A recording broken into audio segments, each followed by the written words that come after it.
Cool. So this is a TBC Abundant Life, and we're going to be doing a specific merchant role play, how to actually create a partnership with a merchant about United for Food. Elijah is going to be my partner here. He's going to be the merchant, and I'm going to be presenting him the presentation. I've asked him to be extremely difficult, not make it easy. That way we can have a solid conversation and see how I handle that, right? So, Elijah, what type of merchant do you want to kind of be? You can pick anything. Let's go bagel shop. Bagel shop. All right, cool. So you sell bagels. All right, let's get right into it. So I'm gonna share my screen. And this I would have it printed out, I'd have a printed version, but I'm just sharing my screen so everybody who's going to be watching the recording can see what we have going on. So I'm walking into Elijah's bagel shop, and I see somebody standing at the counter. Don't know who it is, you know what I'm saying? And we'll just go from there. Hey man, I was just walking by your bagel shop here, and I was wondering if you're owner of the bagel stores in the shop today. Yeah, you're talking to him. Oh, okay, cool. I'm talking to the man himself, you know what I'm saying? I'm actually an economic developer with United for Food, and we're building food centers here in the city where we'll actually be able to help reduce people's food bills in half. And we're partnering with small businesses around the city here. You're in the Chicago area, you know what I'm saying? We're partnering with businesses in the Chicago area where, that business can actually earn an income from partnering with us and increase their bottom line there every single month. You got like 3 to 5 minutes where I can kind of give you a presentation about what I'm talking about here? Before that, you said you were an econ developer. Like, what does that entail then? Economic developer is somebody who goes into a local community and develops the economy there. One of the things we do is we're building these food centers. There's other things we also do as economic developers. That's kind of a longer conversation. We can talk about that later on, but I really just kind of want to introduce you to what we have with United for Food and what we're looking to do here with you through a partnership. Is that cool with you? One more question. Why are you in this specific neighborhood? I'm not really too specific about what shops and neighborhoods I go into, you know what I'm saying? But I saw your bagel shop. I'm just walking across down here, saw your bagel shop, and I thought you might be a good fit for what we're looking for. A lot of people buy bagels, and people are still going to buy their bagels even if they participate with what we have going on. So I figured, why not come in, see who's there, see who I can talk to, and maybe share this opportunity with them.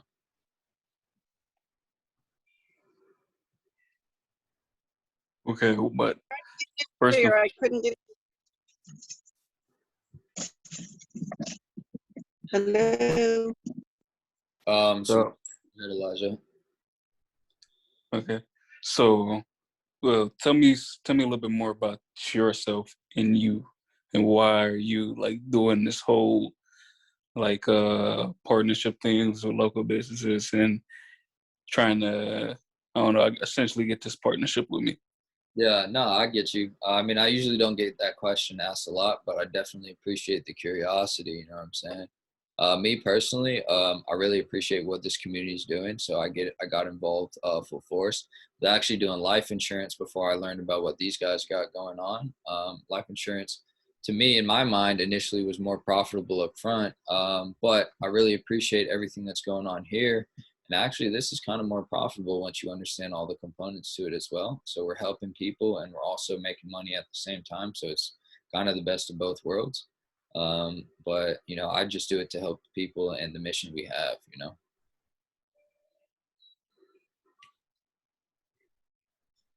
I'm on the fence about it, but I'm willing to listen to what you have to say. And if I have any questions, I will ask them. That's perfect. All right, that's perfect. So let me show you this little flip book I have here. It says the beginning of a beautiful relationship, right? We're talking about the cash register and the QR code. What you don't recognize is that your cash register is an avenue to market and present information. It's not just a place to collect and do a transaction. So, by partnering with us, you can receive 175 grand this year, and I'm going to show you how that would work.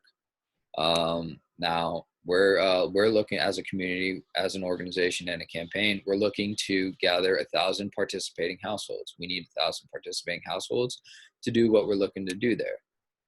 This QR code, this is the actual QR code and brochure here that will help you make 175 grand this year from this alone, and you can see on this QR code what we're kind of talking about. Scan the QR code. Do you want to cut your food bills in half?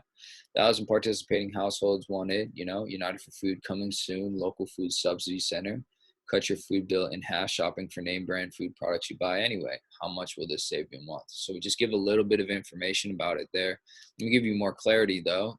So with the United for Food, we work with a large private organization. They've dedicated a massive percentage long-term of their monthly funding to food subsidies. Shopping with us will cut your food bill in half because these subsidies allow us to sell the food products for less than we paid for them. The target price in cash spent for all of our food products for sale is 50% of the regular retail price compared to local retailers, the same exact products. So we're selling these products at half cost.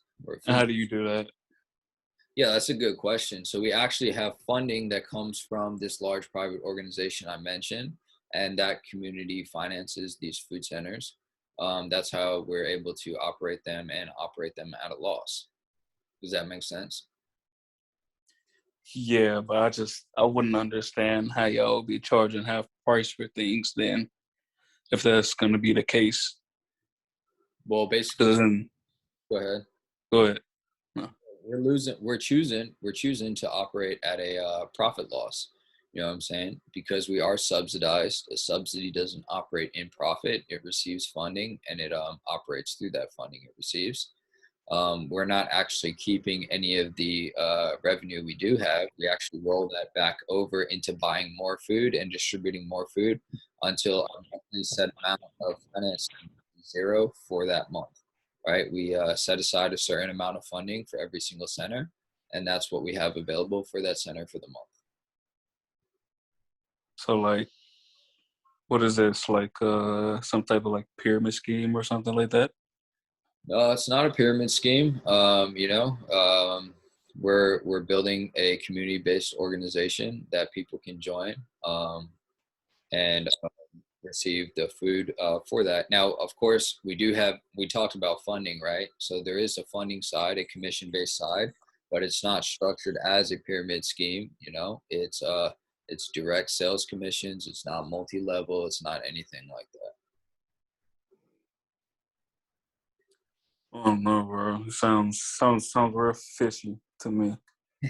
Well, let's talk about that. What's kind of fishy for you? It's just like, so you said you're privately funded. Like that's like weird enough itself. It's like, where's the money cover from there? Like just like people like is it like some type of like church thing, some type of subscription things? Like somebody give y'all like donations or something? So we got a private community of around 3.76 million individuals, and that's where our funding's coming from. It comes from that community. Now this community is paying monthly to have access to everything our community has to offer. A little bit of information about that because it is a longer conversation. Essentially, we are building a global economy that's structured around abundance, right? It's different than the scarcity based economy that we currently live in. That's kind of a large conversation there, but at the end of the day, we've got a currency that economy operates around. We've got merchants that accept the currency, everything like that, right? And what is the currency called? It's called Kringle there. It's not market based. It's actually valued on human lives. So it's valued on mutual agreement. What gives money value at the end of the day is the people that agree upon the value of the currency, not because the government says it's worth such and such amount. We have to agree to what the government says in order for it to be worth that amount. So we kind of take that concept and we applied it to currency, to our currency, to where we have mutual agreement around the value of that currency, and our merchants accept it at that value. So how many merchants do you have right now? I mean, we got 22,000 merchants currently, so we got a lot In of Chicago? internationally. But we're definitely looking to build merchants in Chicago specifically. That's kind of a longer conversation there. Um, United for Food is kind of the campaign we're focusing on pushing right now, but that's where our funding's coming from to answer your question specifically. It's coming from that community there. All right, well, uh, how long have you guys been like doing this for? Yeah, so And United for Food is a pretty much 2-month-old campaign. It's pretty new, right? The campaign itself is really new. We're in the process of building out our first centers right now. That's why we're very clear about the fact that we're gathering 1,000 families, 1,000 households. But the community itself, the private organization's been around for 5 years. The currency and the economy there that's been building has been around for 5 years. So that's been building over time, but this United for Food campaign is pretty new. So it's a grassroots organization. We're building it from the ground up, and partnering with you will help us do that, of course. But it's also going to help you out as well, which is really why I'm here right now, because we want to help you, increase your income through your business, through the traffic that's coming in and out of your business. So let's talk about how that actually looks, right? So you'd have this QR code, in this acrylic stand that we display here. You just have it at the cash register.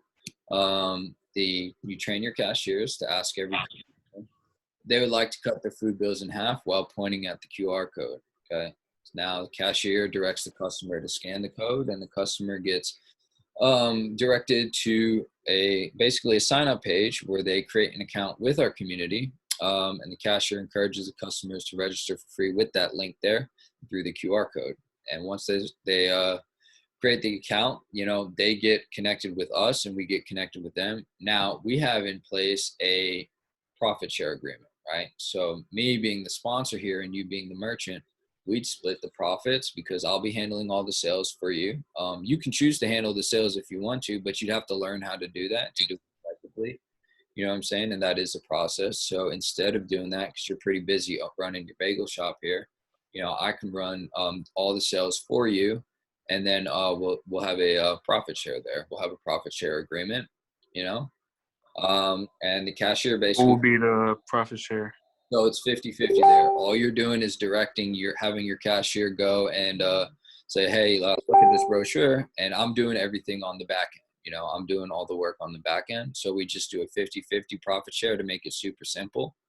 Now, the cashier would just essentially, if you're choosing to partner with me for that, instead of handling the sales yourself, the cashier would just tell the customer to call me, the sponsor, passing along the business card.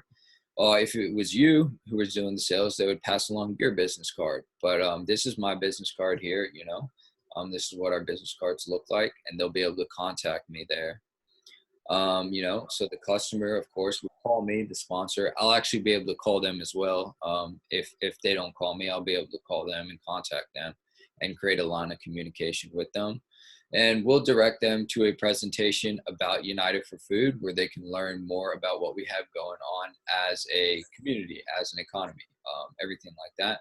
Not just with United for Food, but everything regarding the private global economy that I was talking about to you, everything, every piece of what we have going on, so they know what we're really offering, not with the food centers, and also as being a part of our community, right? So they get the whole package there. Customers are given 2 options, of course. They can participate annually if they can't afford to do that outright. They can participate monthly with our community. So the merchant is paid $175 in a year's time for every customer that participates, whether it's through monthly or annual participation. It's the same at the end of the year. Of course, if they pay annually, you're getting that amount up front, whereas if they pay monthly, you're getting that amount paid out over the months there. So that's the only difference with that. Every day is payday for the merchant. You can cash out your commission earnings there every single day, which is awesome for you. It's not like we pay you out on a cycle. It's on a daily basis that way. You get 1,000 customers to participate, and you'll earn 175 grand this year. So let me ask you a question from my understanding. How many people would you say go in and out of this bagel shop every single month? Every single month, I'll give a rough estimate of about 750. 750 people in a month. And are those all repeat customers, or how many people are new distinct individuals?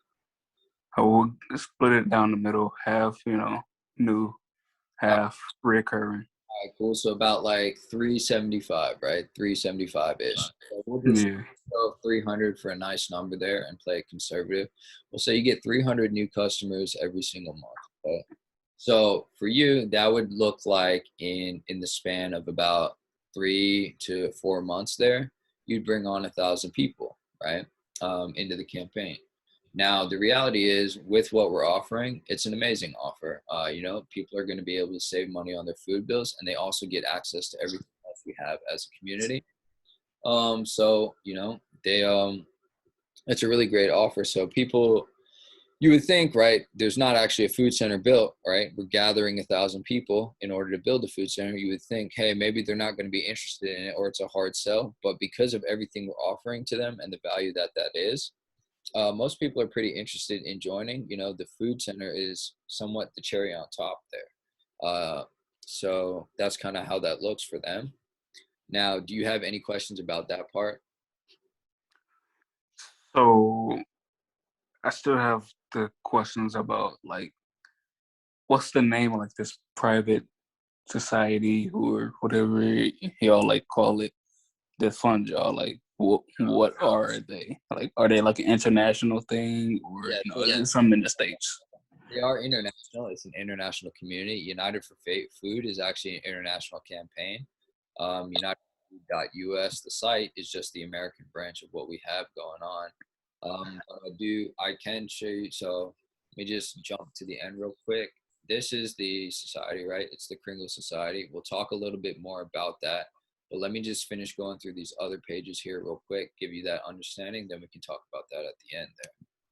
The merchant, in order to partner with us, a merchant can get started for $300. Really simple there. It's just $300, and you're having the opportunity to get access to our partnership structure, everything we offer as a community, everything like that. $300 to make 175 grand. It's a pretty simple deal there. Of course, you have the question of, well, what if I don't bring in people? Well, if you don't drive traffic to the brochure there, of course, we're not going to be able to sign up people through your business. But even if you don't bring anybody in, of course, I mean, the point of the partnership is to bring people in, of course. But if you don't bring anybody in, you'll still have access to everything else as a community that we have to offer. And we're going to talk about that as well. Everybody wins with what we have going on. The merchant wins. I win because I'm helping you do the sales. The customer wins. They're going to save money, get access to our community. And the community wins because we develop the economy, going back to that concept of economic developer that you asked me about in the beginning, right? I understand that, but so while working with you in this organization, like even if I were to bring on 1,000 customers, I wouldn't really profit 175 then, because wouldn't you still be getting paid? And Yes. And if you're choosing to do the partnership with me, like I said, you don't have to if you want to do the sales yourself. But if you're choosing to do the partnership with me, then you basically be getting 50% and I'd be getting 50% there. And I'd handle them and manage all the education process with them, everything like that. You wouldn't have to worry about a thing. All you'd have to do is direct eyeballs to that brochure. So yeah, it is, it would be half of 175 grand split between us, everything like that. But I mean, let's be honest, how much are you profiting every single month here on your business at the end of the day? say about 4 or 5 thousand a month. Yeah, 4 or 5 thousand. So you would say then that an additional, let's see, 175 times half. Let me pull up a calculator there real quick. So 175 divided by 2. That's like 87.5 there. So you would say an additional 87 grand, right, a year. That'd be pretty nice for you, huh? Yeah, would or like they'll have like something where like some type of app or website where people can like if we get these people to sign up or whatever, like they can find like local merchants that also are affiliated with the same thing or like no. Yeah, so we do have a website and we do have an app. And then we also have a merchant list of every single merchant that's part of our community, part of the Kringle Society. We also have a merchant list. And some of those merchants, they actually participate with the currency that we have, what I was mentioning there.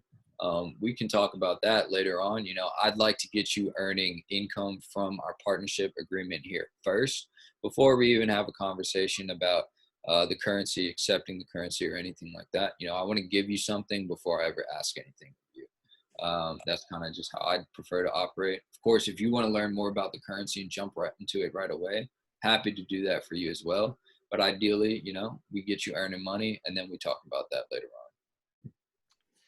I don't know. I just personally, for me, I would feel more comfortable if I knew like all like the details of like the private community that I guess funds you guys and the work or efforts that y'all have.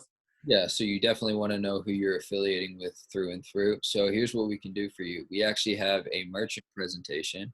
It's through Zoom, right? So we have a merchant presentation where we can give you a full rundown, and I'll have that information available for you of everything we have going on as a community, the goodwill that we've already been doing.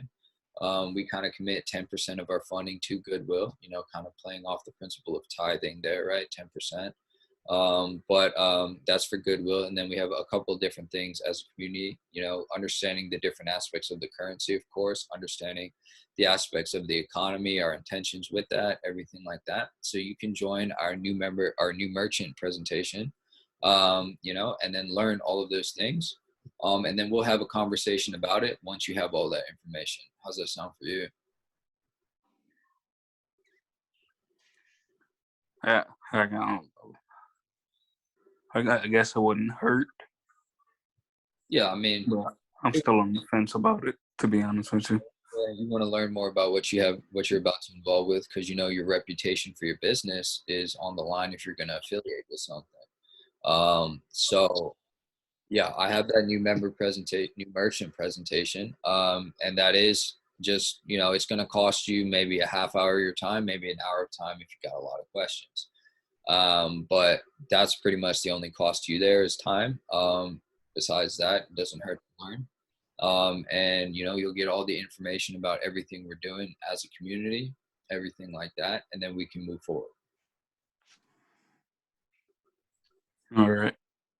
Are you like the only person doing this in like this area, or it's like there like multiple like teams or something of like people who are with this community, I mean, like coming out into the we got people all over the nation that are doing this. We've got a team of around 30 to 50 people that are doing this across the nation right now.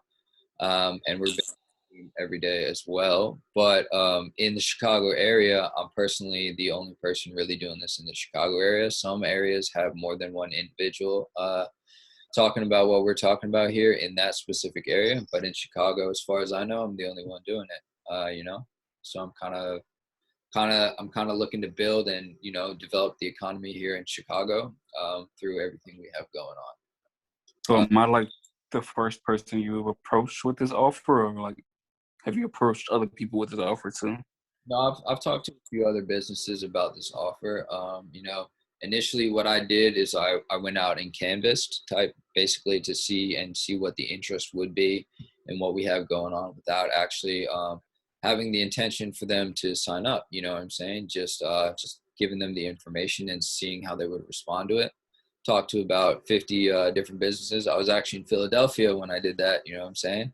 But similar cities there, differences as well. But If you can you connect me with those other businesses? Because I would just like to hear their opinions and thoughts on it before I like just jump into something like and just really not really knowing what it's like all about, or like seeing anyone else's opinion, seeing like that like if I was to jump onto this, would I have a community in my area that can also support me and I can support them? Yeah, so in the Chicago area, we're kind of building out the community from the ground up. Everything kind of has to start from the ground and build up from there, make it out the mud type of thing. but that's just the reality of building something, you know. I can definitely connect you with those businesses, but like I said, when I was talking to them, I was just canvassing for interest. I wasn't I wasn't going in with the intention to bring them into our community. I just kind of wanted to see how they responded there. And I had a very good response. You know, I talked to 50 businesses, and about 45 of them were very interested in learning more about it and wanted to receive more information. You know, and that was their response there. So I was pleased with that response. You know, I was glad that businesses were receptive to what we're doing and everything like that. You know, but we are building, like I said, we are building out in Chicago. You're probably one of the first businesses we're talking to in the Chicago area. But that's not necessarily a bad thing. You know, it's just you kind of have a good opportunity here. You know what I'm saying? Yeah, I'd just like to hear more about it first before I make a final decision. Yeah, of course. So let's get you on that new merchant presentation. On Do you have Zoom? Have you used Zoom before? Yeah. All right, yeah. So it's on Zoom. So we'll do that. You'll get that information there. You'll actually be speaking with one of my partners who is in Philly, and he'll be giving you that information. You can ask him any questions that you want, you know, as we go through the presentation itself, and he'll have answers for you about all of those questions. You know, that way you have all the information about everything we have going on, and you know, you can make a decision about it. But honestly, I'd be pleased if you were one of our, you know, initial partners in the Chicago area, because once you jump on that presentation, you'll see how involved what we're looking to do in the community is, and the position that you'll have. That's kind of a cool thing. But I do got to run, so I'll leave you with that. Now I'll give you my card, so you have my card, and this is my number. Can I get your number so I can coordinate the Zoom meeting with you? That way we can make sure you're present. Yeah. All right, cool. Now we do Zoom meetings for the merchants 3 times a week, Monday, Wednesday, and Friday at 8 p.m. Today's Thursday, so actually today's Friday. Today's 8 Friday. p.m. like Central or Eastern? So he's in Philly, so those are Eastern, 8 p.m. his time. So that'd be 7 p.m. Central for us here. But you know, would you be able to make that on Friday, this Friday? Maybe. I'd like to discuss over with my partner first to see their opinion. I mean, the best thing you can do is bring your partner to that presentation. Y'all can both get the information there. You both could commit to being at that presentation so we can talk to you and give you that understanding. I don't know. I'll see. You have my number. I have your number. I'll contact you if I believe we can make it. If not, then we'll try to schedule another date. All right, I'm gonna be real with you. Don't blow me off. I'm gonna call you. I'm gonna make sure I call you, and I'm gonna ask you, hey, are you able to join? Or are you really not interested? Because if you're not interested, it's fine. You know, there's plenty of other businesses in the area that I can go to. It's not a big deal. You know, but I do want to definitely give you the information and give you the opportunity to understand everything we have to offer. That way you can make that decision for yourself. So, you know, if I call you and I get the feeling that you're kind of just blowing me off, I'm going to be upfront with you and just be like, hey, man, it kind of sounds like you're not interested, which is fine. So, you know, I can let you know about what we have going on at a later point in time. But for right now, let's just call it at that. That's kind of what I'm going to say there. So definitely talk with your partner there. I'm gonna call you up tomorrow. Okay, I'm gonna call you up tomorrow at 4. So about 4 o'clock our time. So 3 hours. I don't even know if I'm doing that math right, but 3 hours before the presentation. Yeah, 7 Central. So 3 hours before the presentation, I'll call you. And then I'd like to get a verbal confirmation, or either way, you know, and then we'll go from there. Good deal. All right, bro. Look forward to it. All right, man. So I'll call you up for tomorrow, and then we'll talk then. See you later. All right, man. All right, cool. So that's that. So I appreciate Elijah for being difficult. That was good. Now I'm basically going to open the floor to you guys to talk about things I did well, didn't do well, anything like that. And then we're also going to have a conversation about different aspects of talking to merchants after that as well. So lay into me, I guess.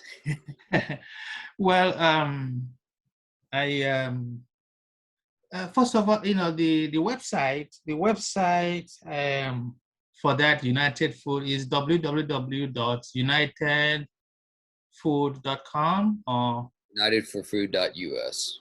United Food. Here, let me drop it in the chat so you have it. Food.us. Okay. Yeah, There you go. It's in the chat. well, I was just like I told you, I have an extensive background in sales, marketing, business in general, and I'm still in business. I have 2 businesses that I'm running. They're all still a startup. So anyway, you did very well as far as answering questions, but if I were to jump in with what's his name again? Is it Spencer? Oh, Elijah. Questions I will be asking you is, you said that this United for Food just started about 2 months ago. Yeah. I'll be asking you about your success rate. How successful have you been? You're looking for 1,000 people to start, to set up a food place. Yeah. So have you succeeded in setting up a place already? So, are you, how close are you if you're not? Yeah. Any locations, which location will be the first? Yeah. So in the US, we're kind of just rolling out this program in the US. We are an international organization though.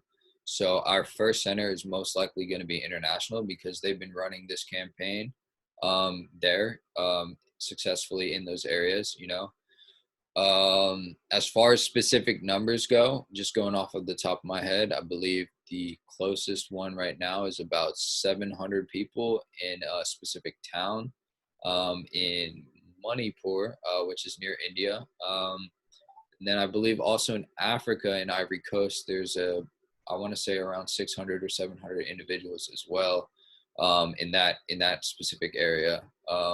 But like I said, we do need it in a localized town in order to build the food center there. So that's kind of what those numbers look like there.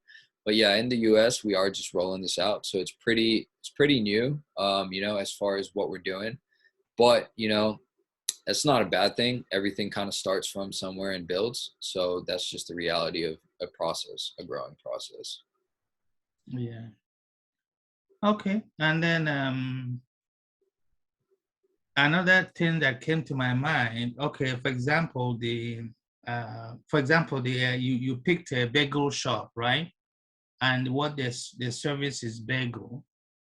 And and you're getting ready to set up a big United for Food place, and obviously, and you're gonna be selling your products 50%. Your people are gonna be.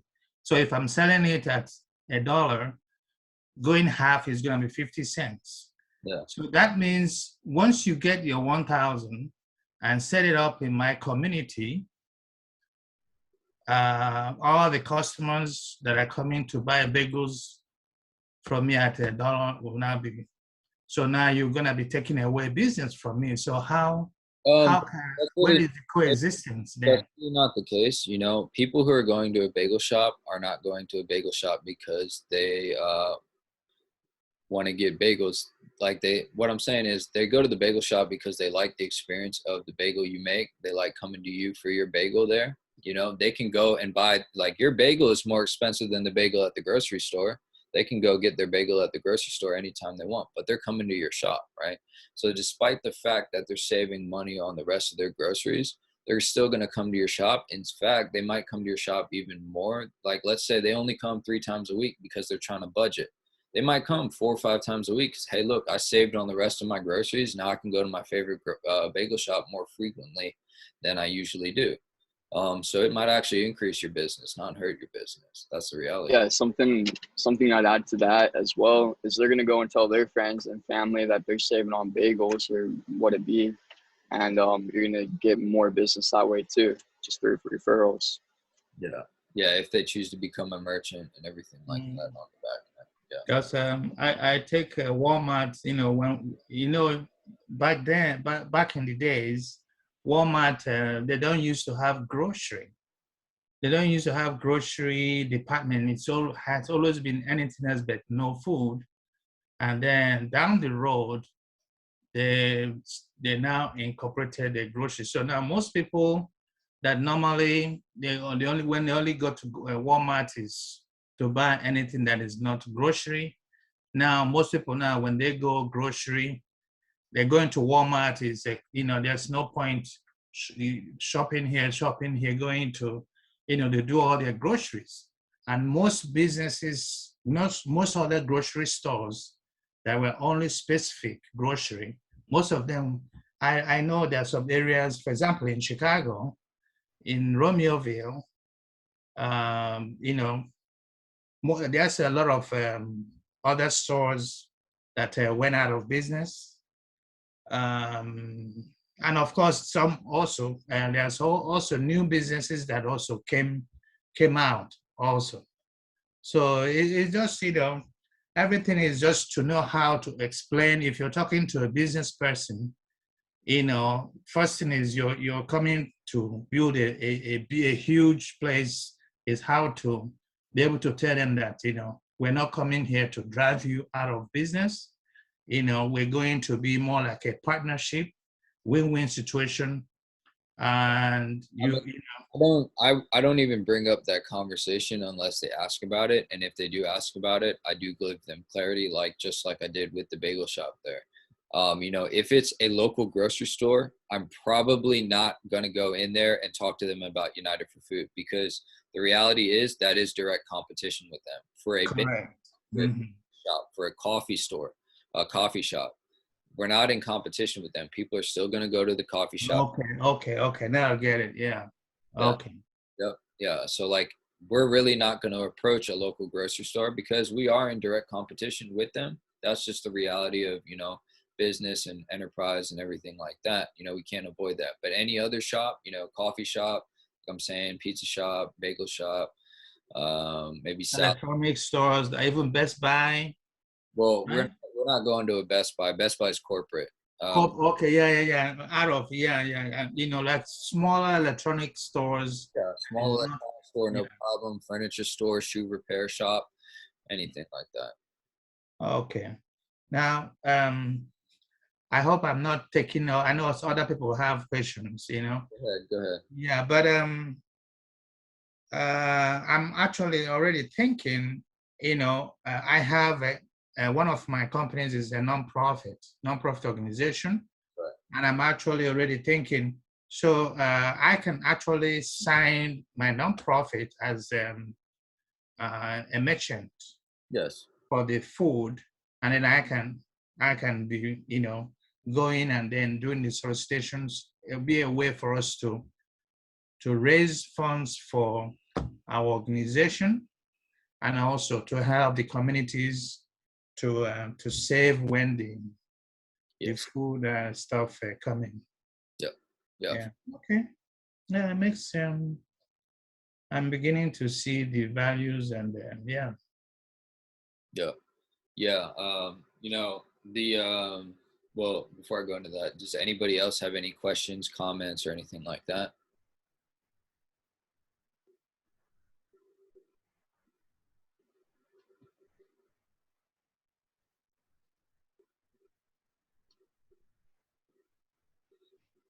Hey guys, how's everybody doing? Good, Sandra. I got a question. Yeah. What if you have a merchant tell you to come back after you've placed a warehouse? So somebody's like, I'm not interested right now, but maybe once you have a warehouse set up for United, I would be interested. And you know, for us, we could say, well, that's no problem. You know, you're perfectly capable of doing that. Um, but here's something you should consider. Once a warehouse is set up in town, we'll be advertising for that warehouse specifically as well. So that's competition, you know, whereas prior to that, we're not advertising massively for United for Food right now, right? So you're kind of a marketing channel. So later on, once there's a warehouse, there's going to be a density of people that already know about it. So, for example, your customers might already know about United for Food from another source, whether that be another merchant, you know, because we're not just talking to you here in town, we're talking to other merchants as well. Whether that be another merchant or whether that be through us specifically, they might already know about us. So you won't have that same opportunity to capitalize on that individual from your customer base. That's a decision you have to make for yourself, you know. But like I said, you know, when we're talking about the actual community and the Kringle Society, and you know, has this person, just breaking from what we're saying here, has this person been through a new merchant presentation or just the initial flip book presentation?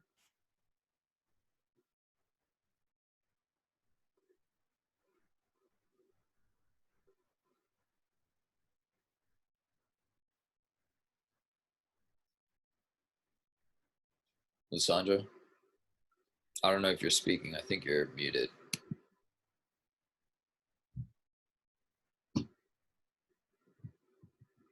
Sorry, I keep having phone calls come in on my other phone. um, yeah, yeah, that sounds good. Well, what I'm asking What? is, have they been through a merchant presentation yet, or is Oh it no, okay? No, no, just initial contact and yeah, they're jumping to conclusions like right away and stuff. yeah. So just off the initial contact there, you know, you could say, so like I said, there we are funded by a private organization, you know, the Kringle Society here, and United for Food isn't the only thing we have going on, right? We have a lot of other things going on, and an individual that's not just a merchant, but an individual that's joining United for Food also has access to those other things as well. But you as a merchant will also. So, you know, waiting to join later on also means losing access to those things for the team. So for you, you know, it's fine if you still decide to say, hey, I want to wait till later on. But for you, it's in your best interest if you do come to that presentation we have, learn about all the different components there and have that full understanding of information. Yeah, that's good. I got one more. What if a merchant tells you he doesn't give a crap about the little bit of money he's going to earn? He doesn't want to risk his customers by being connected to somebody he knows nothing about. Yeah, so if he doesn't know anything about it, of course you're kind of saying, well, look, that's kind of why I'm here today, is to give you information about what we are about. You know, I just gave you a brief introduction through this kind of flip book presentation here. Like I said, we do have a new merchant presentation that gives you a deeper understanding of everything we have going on as a community, everything we've done, all of that kind of stuff. So, you know, it's important for you. I understand you not wanting to risk your reputation for even for a sizable amount of income. You know, it's important for you to protect your reputation there. So for you, what I would suggest is for you to get on the presentation, to learn about everything we've already been doing, everything we have going on, everything like that. Get that understanding there. And then, you know, we can have a conversation after that about, whether now that you know about our community, then we can continue the conversation about you joining, and then what that value is to you, what that value is to your customers, everything like that. But without having that information, of course, you need that in order to make a decision. Yeah. Okay. Yeah, so a lot of it, when you're dealing with an objection, is redirecting them to the flow that you want them to go through. Don't break from your flow. Just redirect them, give them the pieces that they need so that you can bring them back into your flow. Like with Elijah, when he asked a question that brought me out of the flow I was leading him on, I handled that, you know, and then I brought him back into flow. I didn't take it that way. I let it go out a little bit, and then I redirected that back into flow. You know what I'm saying? And what do you do if they don't want to be redirected? And they get louder and demand answers to their questions. Still redirect them. You know what I'm saying? You just kind of you handle that energy. Now, sometimes, so on a deeper level, there's a time to match their energy, but then you also want to bring that back down a level. You don't want to keep it at that level. You match them, shock them, right? You get loud with them, you know, but not aggressively loud, just firm and assertive, and bring them back down, and then keep redirecting them. Because your intention is to deliver a process of information. If they go down a tangent, they won't get that process of information. They'll get information all over the place, right? So even if you go back into flow and then they ask another tangent question, that's fine. Address that and bring them back. So they're getting the streamlined process of information regardless. Yeah, that makes sense. So my last question ends up being, how and when can we get this from beginning startup to end of how we are specifically supposed to handle this step-by-step process? Because we need to know what that is so that we don't go willy-nilly in our own heads too. So, I mean, what we were doing kind of is that step-by-step process. So on the individual's end, the individual has to learn what the flow of information is, which is what we just recorded, right? That's the flow of information. Now they have to learn how to handle objections and redirect to the flow of information, right? And then do that process there. So part of that is having the objection handling, right? Understanding how to handle specific objections and then redirect back into where you are. Because somebody can ask the same objection, like, so Elijah could ask an objection at step B in the conversation, whereas, you know, Lysandra might ask that objection at step E in the conversation. So I need to know how to take that, handle that objection from where I'm at, and then bring that back into flow there, right? And then keep continuing down that process. It's pretty much you know what, that's a great question, and I'm absolutely going to address that, but we're not quite there yet. Let me get you the rest of this process, and we will get to that, and I will answer every single question once we get there. So if you notice with Elijah, I do a little bit of that, but I actually also give them enough to satisfy their curiosity. So I do both things. I don't leave them hanging, because if you leave them hanging, you create uncertainty and doubt. So I satisfy the curiosity and then I redirect them back into flow. So like with Elijah, when he asks about what is this society and what are they really about, like, right? I gave him enough information. I said, yeah, so this society is a Kringle society, you know, but before I go into information about that in detail, let me finish what I'm talking about here. That way we can talk about that in depth and then you can have that understanding. I gave him enough to where he was satisfied, and then I redirected back into my flow there. Yeah, you give tiny pieces. I tend to give whole gigantic chunks of info. And this is funny, but what I call that blowing your load, you know, Yeah. Because you don't want to do that, right? Because No. then you're screwed. Because now you just gave them all this different stuff that they need to process, and they need to figure out and everything like that. And you just lost your whole flow. And now you have to do all this extra work to clear that up and bring them back into flow. Because ultimately, we have so much information going on, and pretty much any offer does. For example, if you came into a sandwich shop and asked me about, so what type of pickles do you use, right?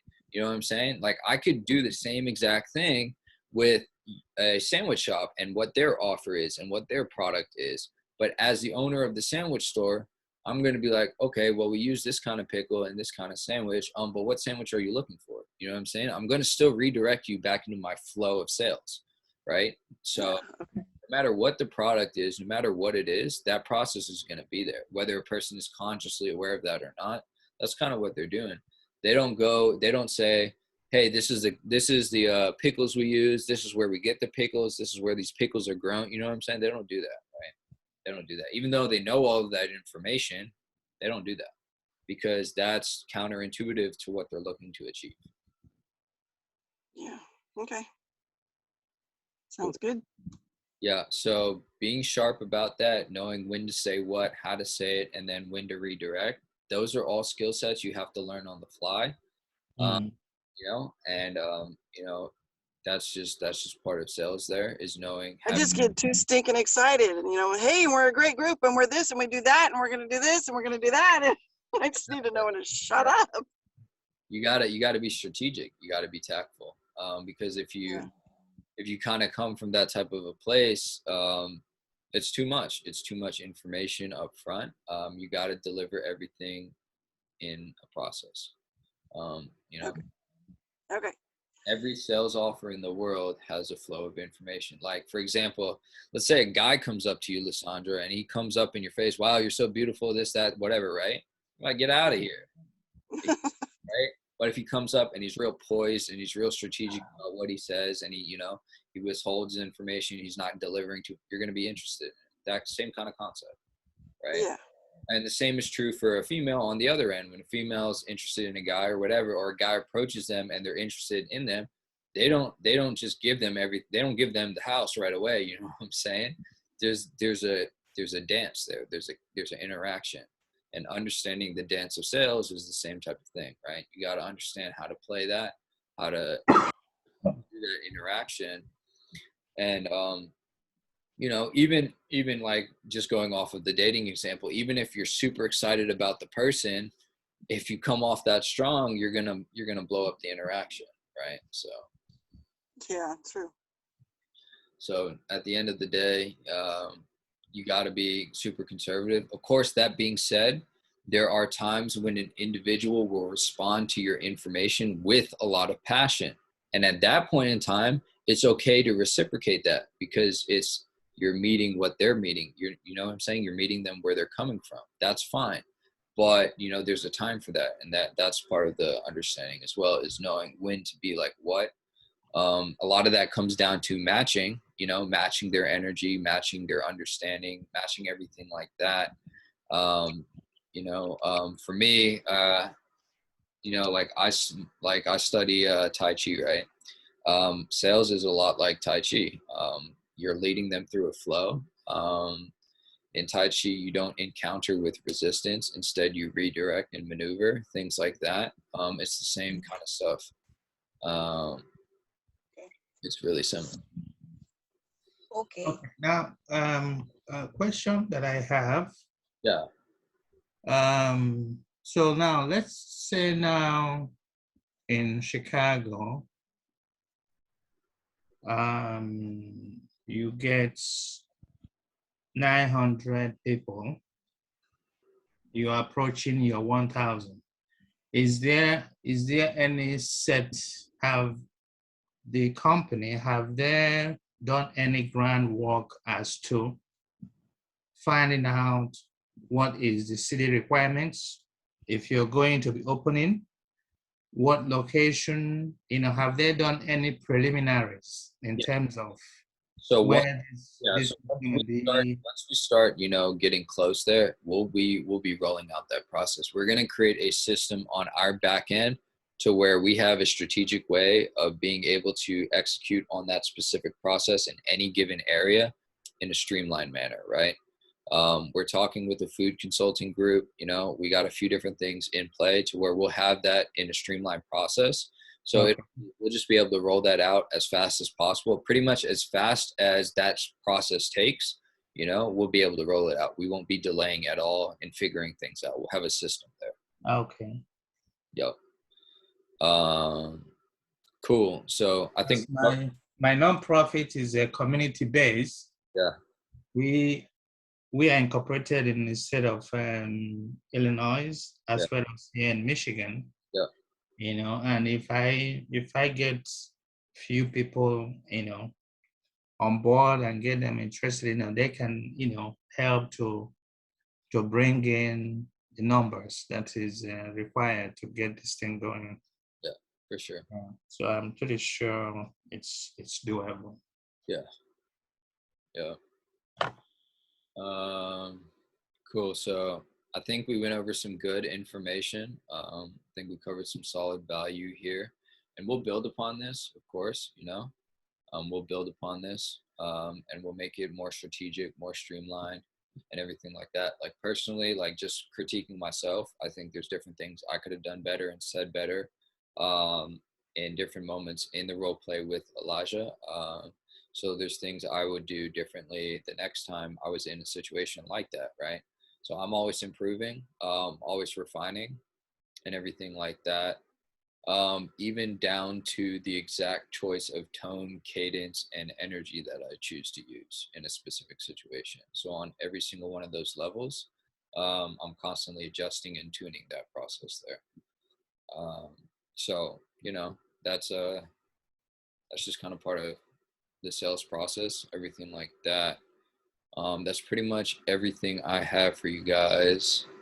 Good, good. Thank you so much. I really appreciate this, It kind of opened my eyes a little bit more how this whole thing works. Yeah, I'm glad. Yeah, so this is recorded, so it'll be on YouTube, and I'll share the link in the group. But Spencer, do you want to have any final words? You can tell me I did it terrible. I've been half listening. My bad. No, So the car, I'm just busting you right now. It's cool. it got too hot right now. Sorry. So they're working on it now. Yeah, it's cool. I'm just messing around.